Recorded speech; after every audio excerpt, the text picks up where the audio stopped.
こんにちは、かよです。今日は私が闘病してきた中で気づいたこと、これがあったから今ねこうやって元気な私がいるということで、ポッドキャストでお伝えしている分を2つエピソードがあったんですけど、それをくっつけて今日はあなたにお届けしていきたいと思います。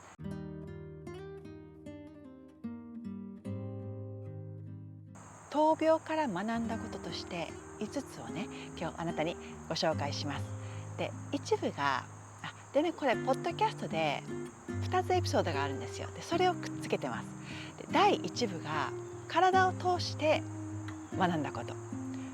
で、2つ目が感情的な部分から私が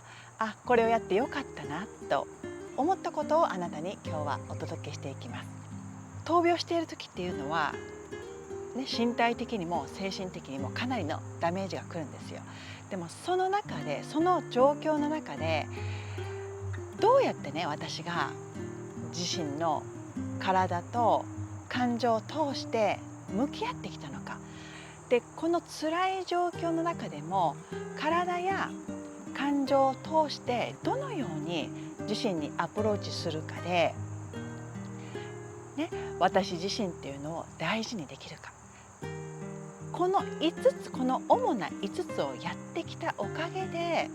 今私もこうやって辛い治療を乗り越えて今があるんですよ。でもこれが分かったのは、マインドフルネスや瞑想の学びを深めていく中で、2020年から2021年に私闘病してたんですけど、その時を振り返って、やっぱりこれをやってたからこうやって乗り越えてこられたんだって、だんだんと分かってきたんですよ。今ですよ。今思えば分かるんです。闘病されている方がいらっしゃったら、私のこの体験というのが少しでも役に立つと私は感じるんですよ。ですので、よかったらこのストーリーを、そういった今辛い状況にいらっしゃる方とか、あなた自身がもし大病されてこれからどうしようと思っている時にでも聞いていただけたら実体験になるので、この私がご紹介する中からご自身に取り入れられそうな情報を取り込んでいただいて、この困難な時期を乗り越えていただくヒントになれることを祈っています。で、大きく分けて5つ今ちょっとご紹介しておきますね。1番目が体に無理をさせないであなたがやれるところからやっていく。2番目、体が欲するものを食べるということ。3番目、たとえ今の状況が辛くてもありのままのあなた、そのままの自分を認めてあげるということ。自身を受け入れてあげるということです。4番目が湧いてくる感情を抑え込まずに、もうそのままあなたの中から出してあげるっていうことで、最後の5番目が、これ4番目にも似てるんですけど、思ってもみなかったことが自分に降りかかるといろんな感情が湧いてくるんですよ。で、表に浮いてきたその感情を自分の中に閉じ込めたり、またはシカトしたり無視しないっていうことです。ちゃんとそれに向き合っていきましょうっていうことをお話ししています。で、これは一個人の体験談になるので、人それぞれ状況や体力とか、置かれている環境とかも違います。ですので、これは一個人の体験談や意見としてお伝えしていますので、それをご承知の上聞いてみてください。それでは先ほどお伝えしたように、エピソードが第1部と第2部に分かれています。最初が身体的な部分、2番目が感情的な部分から、この2つを通してどのようにアプローチすることで自身を大事にすることができるのかっていうのをあなたにシェアしています。お時間あられる方はよかったら聞いてみてください。それでは行きましょう。今日は体編。で、次回のエピソードで感情編ということで、私が2020年から2021年にかけて乳がん治療で闘病をしてきた経験を通して、体と感情に対してどのようなアプローチをすることで自分を大事にできるのかっていうのをあなたにメッセージとして残していきます。で、まず最初はね、体編ということで、私を大事にするって結構ね、できるようでできないんですよ。あなたも思ったことありません？なんか、よくね、自分を大切にするってどういうことだろうって、ふと思ったことがあると思うんです。周囲の人、ね、自分の周りの人を思いやる気持ちがあるのに、私という存在に対しては、どうしても乱雑に扱ってしまっちゃうんですよ。私もそうだったんですよ、本当に。例えばですよ、自分でできないことがあっても、素直にね、私これができないんですよとか、まだ経験がないからうまいように、どんな風にやっていったらいいのかわからないって、ね、素直に、正直にね、認めればいいんですよ。でも反対にね、無理をしてちょっと自分を大きく見せようとしちゃったりすると思うんです。または私みたいに病気のね、宣告を受けて落ち込んでいる自分自身がどうしても受け入れられないと。ね、こんな私を見たくない、弱っている自分を見たくないから、ちょっとね、違う人を演じてみたり、本来のあなたらしさをそのまま受け入れるんじゃなくって、自分の理想の人を演じてみようとしたり、背伸びしている自身をね、演出しちゃったりしたこともあると思うんです。で、私ね、この闘病生活を振り返ってみて気づいたことがあるんですよ。ね、そのままの自分でいること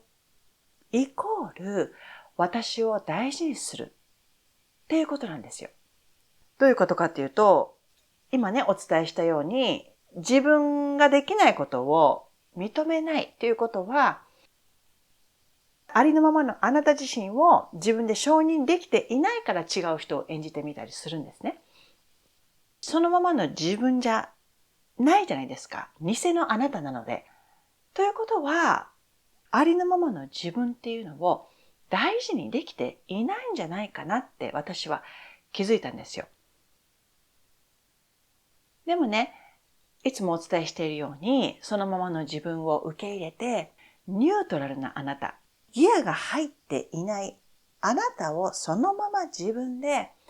もうね、キャッチャーミットのように受け止めてあげるんですよ。こうやってあげると、私らしくいられることの居心地の良さっていうんですかね。これが感じられやすくなります。でね、私は、2020年に乳がんになって、そこから本格的にね、ヨガを始めたんです。で、ここ最近は、ヨガの一部でもあるマインドフルネスとか瞑想、これを主にやってるんですよ。で、このマインドフルネスとか瞑想を習慣づけて続けていくことで、日を追うたびにね、いろんな気づきが出てくるんです。当初は半信半疑でしかね、大して理解していなかったこととかが学びを深めていく中で、今となってやっとスーッと腑に落ちている部分がたくさんあるんですよ。で、今日は体の部分っていうことでお伝えしていきたいんですが、そのままの自分で生きるためには大きく分けて5つあります。今日は3つお伝えして、次回のエピソードで2つあなたにシェアしていきますよ。で、まずは1番目。まず第一は体に無理をさせないっていうこと。病気になったっていうことは、いつもの健康的なあなたじゃないと、ね、どうしても思ってしまうのはしょうがないんです。実際病と戦う中で、あなたの体はやっぱり治療を続けていく中で自分の体っていうのは徐々に弱っていくんです。で、この時にね、私も抗がん剤治療を行ったんですけど、その薬を入れる回数が増えていくたびに、もうね、弱り方が半端ないんですよ。やっぱ抗がん剤って強いから。で、それを鏡を通して自分自身を見ていると、私らしくない私がいるなと、徐々に感じ始めてたんです。で、薬の影響で弱っている自分をもう受け入れるなんて当初はできなかったんですよ。鏡に映っている自分を見てね、言葉にならない虚しい思いをする毎日を送ってました。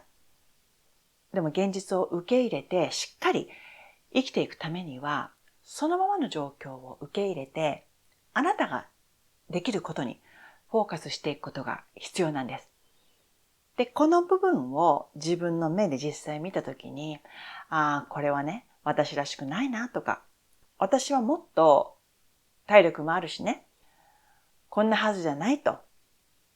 ね、あなた自身をどうしても受け入れることができない。これは実際に旅をされた方はわかると思うんですけど、私はもともと強い体なのに、なんでね、こういうこともできなくなっちゃったんだろうって思っちゃうんですよ。で、自分が病気になった時、まず最初にやるべきことっていうのがあるんです。これはやはりね、病気と戦っている自分自身をあなたが受け止めてあげるってことです。しっかりと。で、その時にできること。今目の前に弱っている私がいても、食べられるものをきちんと食べて、できることをやっていくということ。たとえね、いつものあなたじゃない自分がいるとしても、で変えられないもの、治療の影響で弱々しい自分、ね、そこに焦点を当てるんじゃなくって、あなたがコントロールできることです。今は病気を回復することが優先です。そしたら、今の私に何ができるだろう。ここにフォーカスしていくんです。わかりますか？ね、変えられないもの、弱っている自分自身に焦点を当てるんじゃなくて、そしたら私が今何ができるだろう。自分がコントロールできることにフォーカスして、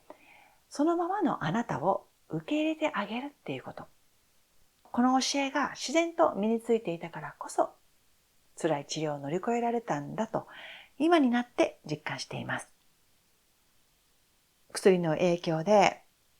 体力が弱っていくあなた自身でもできることがあるんですよ。ね。それを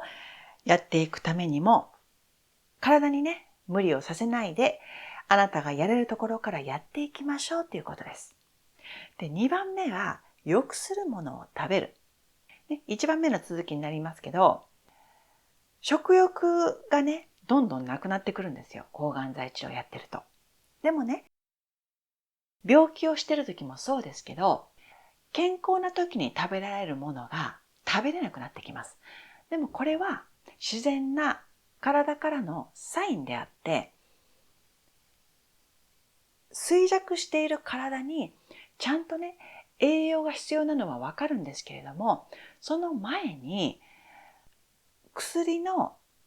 影響に耐えられる体力づくりをやっていくっていうことが、まずは先決なんですね。なので、体に十分なエネルギーがいるんですよ。ね、でも、食欲が減退している時には、ちゃんとしたね、栄養は均等に取らなくてもいいと私は感じました。それよりも、ちゃんと食べられるものを食べていくのが大事なんですよ。だからね、お粥とかうどんとか食べやすいもの、食べられる分だけ食べるんですよ。病気じゃなかった時っていうのはいろんなものを食べてたのに、今はもう何にも食べられないと落ち込んじゃう時期もあるんです。でもね、あなたがその時点で食べられるもの、あなたの体が欲しているものをちょっとでもいいので少しずつ食べていくっていうのがあなたの体力、ね、この抗がん剤治療に耐えられる体力づくりをやっていく上で欠かせないことなんです。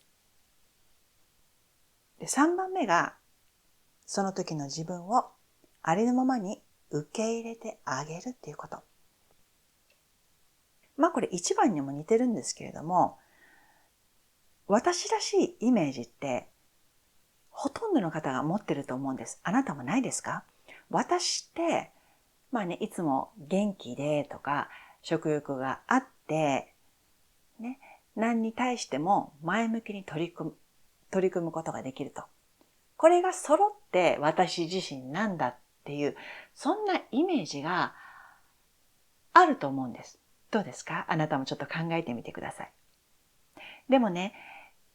もしね、あなたが私みたいに病気をしたと。その時にね、鏡に映っている自分自身を見て、もう私らしくないと。これじゃない。自分のイメージとかけ離れた映像が現実、起こっている時。またそれをあなたが目にしている時っていうのは、どうしてもそれを否定してしまう自分がいるんですよ。だけどね、これを否定しちゃうっていうことは、あなたが今経験していることとか、そのままの自分っていうのをね、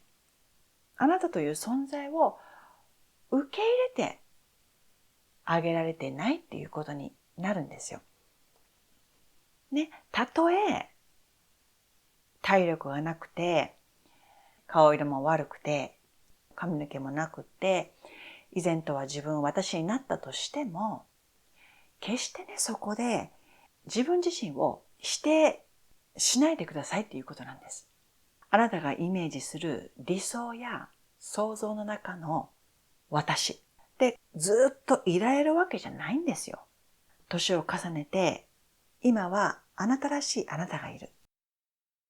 病気になってしまった自分自身っていうのもあなたなんですよ。理想や想像の中の私に近づけたら、あなたは満足なんでしょうか？そんなことないですよね。だからそのままのあなたをまずは認めてあげてください。自分の存在を受け入れてあげられない人物がね、何をもって他者を理解したり、またね、周りの人が必要な時に手を差し伸べてあげることができるでしょうかっていうことなんです。なので、もし衰弱しているあなたがいたとしても、これは自分じゃない、私じゃないってもうね、鏡に映っている自分自身を拒絶ですよ、もう。否定しちゃったりとかせずに、闘病しているあなた、もうそのままの自分自身を受け入れてあげてください。そこから戦うパワーが湧いてくるんです。おさらいしてみましょう。1番目は体に無理をさせない。2番目は体が欲しがっているものを食べさせてあげる。3番目はその時の自分をありのままに受け入れてあげるっていうこと。ね、このような感じで、まずは今日はパート1。自分の体を通して私自身を大事にする方法っていうのをお伝えしてきました。たとえ病気になってもあなたはあなたなんです。だから体の声から聞こえる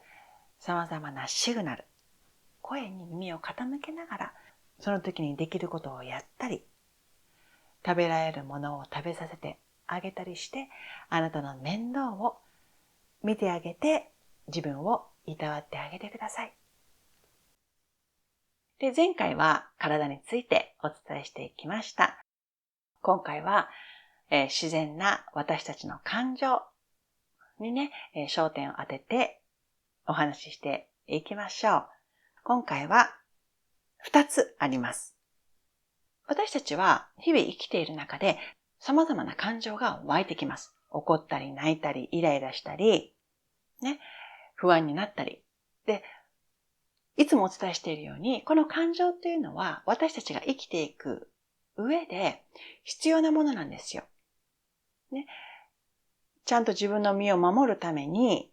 いろんな感情が湧くのは自然なことなんです。でね、闘病生活を振り返ったときに、やっててよかったなっていうのがあるんです。それ何かっていうと、感情を抑え込まずありのままに出すってことなんです。これ意外とやっていない人多いんじゃないかなと感じるんですけど、どうでしょう？私はね、異国で病気になって、やっぱ悔しさとか歯がゆさ、寂しさ、あらゆる感情がね、もうドーッと湧いてきたんですよ。で、その当初を振り返ってみて、頻繁にやっていたことがあるんです。それは何かっていうと、溢れてくる、こうね、様々な感情や思いを抑え込むんじゃなくて、あらゆる形でその時々に発散してたんですよ。こうね、浮いてくるんですよ、感情っていうのは。表にふわっと出てきます。ね、その時に体からちゃんと出すように心がけていたっていうことなんです。例えば、ギャーッと叫びながら朝一の公園でダッシュしたりしてたんです。私の昔住んでいた家の近くに広い公園があったんですよ。で、そこは朝行くとね、誰もいないんです。で、その時に自分で歩いて行って、一応ね、見るんですよ。誰もいないかなって。で、いないと分かったら、そこをもうブワーッと猛ダッシュですよ。で、猛ダッシュして、うわーっと、ただ走るんじゃないんですよ。その時に、怒りとか悔しさ、不安、もうね、この感情を全部言葉でもう叫んで出してたんです。うわーっと言って、走るんですよ。その時はわかんないんですけど、走った後は、すごいね、すっきりするんです。今はわかるんですけど、当初はどうにかして、この悔しさとか不安ね、憤りとかを発散したいと思ってたんで、なんか勝手にやってたんでしょうね。で、これが良かったと思うんですよ。で、ある日は、まあね、何やってたかな。あ、そうだ。枕に顔をうずめて、ワンワン泣いてました。まあ違う日は、スーパーマーケットの駐車場に車を止めて、母からね、送られてきたメールを読んで、子供のようにワンワン号泣した日もあったんです。当時はもう泣きすぎてボロボロになっちゃったんで、私大丈夫かなって感じた日もあったんです。でもね、その時々に湧いてきた感情にきちんと向き合えたから、今の私があると言えるんです。あらゆる思いを体験した時っていうのは、体の中から、ね、感情でね、いろんなものがあなたの中から浮かび上がってきます。悲しい時は涙が出ますよね。体の中から水が出てきます。で、私の場合は涙だったり、そのね、叫びですよ。叫びをね、わーっと言いながら走って発散してました。これも感情が高まって叫びとしてこう体からね、出したい。この苦しい感情を叫びとして体の外へ出していたっていうことですよね。で、怒りとか悔しさ、こういったものが溢れてきたときにその時の感情をありのままに出してあげるっていうことが大事です。最後は感情を自分の中に閉じ込めたり、抑え込んだりしないっていうこと。感情っていうのはね、流れてるんですよ。あなたの体の中で。この時に多くの方がやってしまいがちなのが、まあね、トラウマとかもそうですけど、感情が自然と湧いてきた時に、あなたがきちんと向き合ってあげないと、何が起こると思います？上がってきた感情を抑え込んで封印したり、しかとしてね、もう無視して向き合わないでいたりすると、それがしこりとなってあなたの中にどんどん残っていくんですよ。なので、ぶわっとね、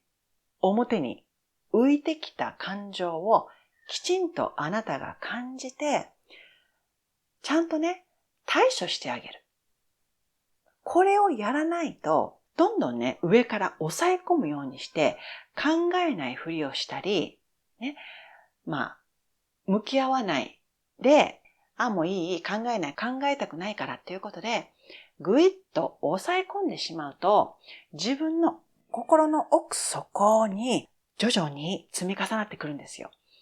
でもね、きちんとその時々にあなたが対応してあげることで、この流れがスムーズにいくんですね。あなたがちゃんと向き合ってあげる時間を作ってあげると、時間とともに感情っていうのはさーっと消えていくんですよ。でも逆にこうやってね、シカトしたりして、封印したり し続けると、あなたの内側に負のエネルギーとして体内にどんどん留まり続けていくんです。ですので、内側から巡っている感情はその都度出してあげる。そうしてあげることで、自らの経験をありのままに認めているっていうことになるんですよ。いろんな経験をしてきて、いいことだけ認めてあげるんじゃないんです。生きているといいこともあるし、自分では受け入れがたい出来事もあるんですよ。だから自分がね、受け入れたい感情だけ認識するっていうのは自分勝手なんです。ですので、いろんな感情も向き合いながら、その都度あなたが対処してあげるんですよ。湧き上がってきた思いを認めて受け入れる。その存在を承認してあげるということです。で、抑え込んでしまう癖がついていると、感情というのは後々爆発します。ブワンと。で、もし未来でね、同じような状況に遭遇した時っていうのは、繰り返しね、表に現れてきては、あなたを苦しめるんです。この行動を繰り返してしまうことで、どんどん習慣となって、行動や思考の癖としてあなたの中にどんどん植え付けられていくんですね。その結果、無意識に同じことを繰り返していくんです。未来の自分がその時の感情で苦しまないためにも、その時々であなたの思いっていうのに向き合って自分でその存在を認めてあげる。ですので今日お伝えした感情を通して自分を大事にする方法っていうのは、その時々で感じている感情をありのままに出す。で、もう一つは自分のその思いを自分の中に閉じ込めたり、抑え込んだりしない。きちんと向き合ってあげましょうということです。ね、このような感じで私がマインドフルネスや瞑想の学びを深めていく中で、やっぱね、日に日にいろんな気づきが得られています。今回はそれをあなたとシェアしてみました。個人個人で意見は違うと思いますが、参考にしていただけると嬉しいです。いかがでしたか？これね、実際に私がやっていたことなので、ちょっと感情が入りすぎた部分もあると思うんですけど、どうでしたでしょうか？よかったらこの経験がどなたかのお役に立てることを祈っています。飛行機が来た。うるさくないですか？大丈夫？それでは最後までご覧になっていただきありがとうございました。今日もあなたのスマイルマイルがたまりますように。また次回に。チャオ！